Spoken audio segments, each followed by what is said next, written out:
카멜라 해리스 어떤 인물인가? 지금 미국에서 부통령을 4년을 했어요. 그런데 생각보다는 인지도가, 이름은 들어봤지만 인지도가 뭐 이렇게 많이 높다, 확실하게 어떤 인상이 각인되어 있다, 뭐 이런 것 같지는 않아요. 일단 뭐 그 마이너리티라는 거는 뭐 모두가 다 알고 있죠. 그래서 자메이카계와 인도계 부모 사이에서 태어났고, 그래서 뭐 흑인 혼혈이기도 하고 뭐 이제 아시아계이기도 하고 여러 가지, 이제 또 그런 거 중남미랑도 연고가 있고, 뭐 법률가 출신이고 캘리포니아주의 검찰총장을 했죠. 이거 주 검찰총장은 이제 선출직이고요.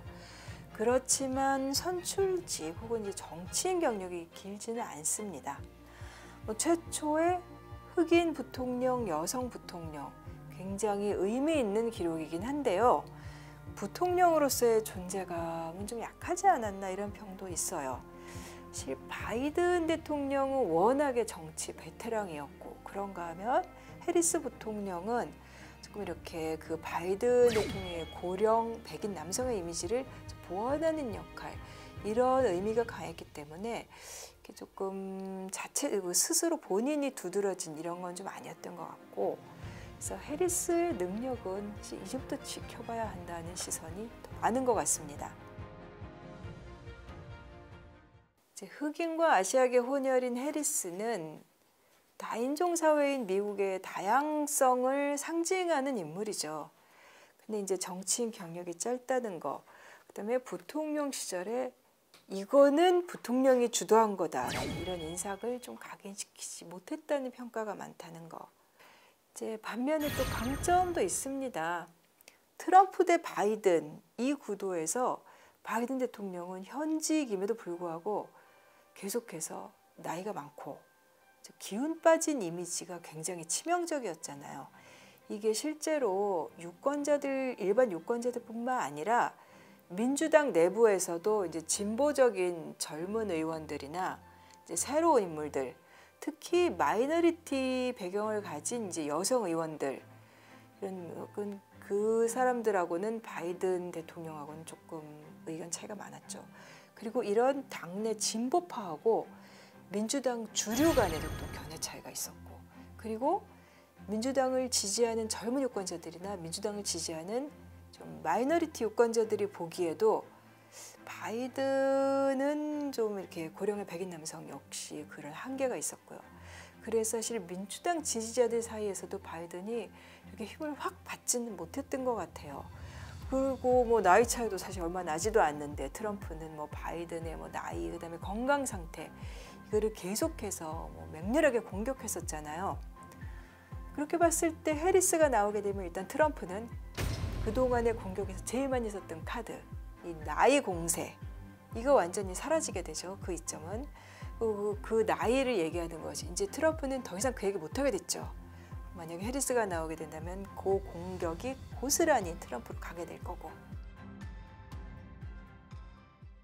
그리고 이제 민주당 안에서 바이든 사퇴한 다음에 뭐 빌 클린턴 전 대통령이나 아니면은 그 애니 쿠스터 하원 의원, 뭐 당내 온건파들 좀 이끄는 인물인데, 그리고 또 그 진보파들을 대표하는 그 AOC라는 애칭으로 많이 불리는 알렉산드리아 오카시오코르테스라든가 뭐 이런 여러 당내 여러 진영에서 일제히 뭐 해리스를 지지를 했습니다.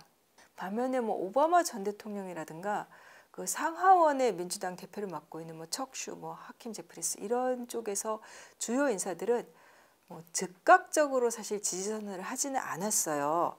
오바마는 며칠이 지나서야 해리스를 지지한다라고 말을 했거든요. 근데 그것은 뭐 해리스에 반대한다라기보다는 오바마가 신중한 태도를 보인 거는 당연히 이해가 되죠. 바이든 대통령이 오바마 본인과 함께 백악관에 있었던 사람이기도 하고, 뭐 지금 현직 대통령이잖아요. 지금 현재 민주당이 정권이고, 근데 여당에서 이 대통령 후보직 사퇴한 걸 잘했다라고 해버리면은 민주당 정부가 사실 흠집나는 거라서 뭐 좋을 건 없을 것 같고, 또 오바마가 신중한 태도를 보였던 데에는 뭐 해리스가 엘리트 후보 이미지, 사실 그런 게 굉장히 많은데 좀 그거를 경계하는 측면도 있었다라는 얘기를 하더라고요. 이 해리스는 바이든, 트럼프 같은 이제 고령의 백인 남성과 대척점에 서 있다는 건 사실인데 스펙으로 보면은 미국의 일반 유권자들하고는 너무 거리가 먼 엘리트인 것이 사실이에요. 어떤 면에서는 해리스는 오바마하고 아이덴티티가 굉장히 많이 겹쳐요. 인종적인 마이너리티, 법률가 출신 엘리트, 선출직 경험이 적고 뭐 정치 경력도 그렇게 길지 않은 상태에서 대권에 도전하게 되는 거. 그럼 해리스는 정책 면에서 봤을 때는 어떤 성향인가를 좀 간단하게 살펴볼게요. 젠더 문제나 낙태권, 이민 이런 사회 이슈에서는 진보적인 편으로 분류가 됩니다.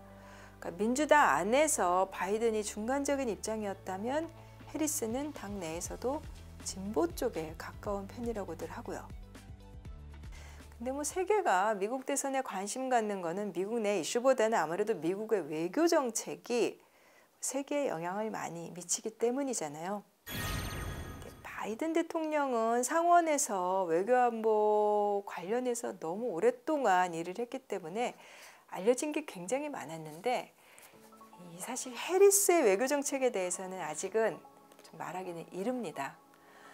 백악관 국가안보 보좌관 지냈던 수전 라이스라든가 도니런이라든가 그 다음에 또 그 정계 거물들 대선 후보 지냈었고 국무장관 지냈던 존 케리나 힐러리 클린턴 그리고 또 국방장관 지냈던 척 헤이글, 리온 파네타 등등 여러 분은 과거의 그 정보국장 출신들이라든가 이 사람들이 일제히 곧바로 해리스 지지 선언에 이름을 올렸습니다.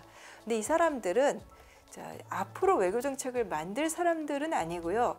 일종의 그 미국 외교안보 분야의 명망가들이에요. 그렇지만 이 사람들이 이렇게 움직이는 걸 보면은 해리스의 외교 정책이 민주당의 과거의 이제 흐름하고 크게 이렇게 달라지지 않을 것 같아요. 한마디로 크게 튀거나 기존 주류 외교안보 라인에서 반대할 만한 이런 것을 보여주진 않았다는 얘기인데 이제 만약에 해리스가 이긴다라고 하면은 외교안보 라인이 이제 꾸려지는 걸 봐야 될 텐데요. 사실 해리스가 독자적으로 그런 라인들을 얼마나 갖고 있는지도 아직은 알 수 없고 아마도 오바마 바이든 정부 시절의 이제 라인들이 다시 또 좀 많이 중용이 되지 않을까 하는 생각이 듭니다. 이제 미국 언론들 보면은 지금 당장 불거진 게 이제 이스라엘의 그 하마스 전쟁 이거잖아요. 그 문제 때문에 또 이제 해리스에 관련된 발언들이라든가 이런 얘기가 많이 나오는데 이 문제에서 해리스는 바이든보다는 조금 더 팔레스타인의 동정적인 입장이다 이렇게 얘기하는 사람들도 있어요. 그러니까 예를 들면 지난 3월에 팔레스타인 가자 지구의 상황이 지금 인도적 재앙이다 이렇게 얘기를 한 적이 있습니다. 해리스가.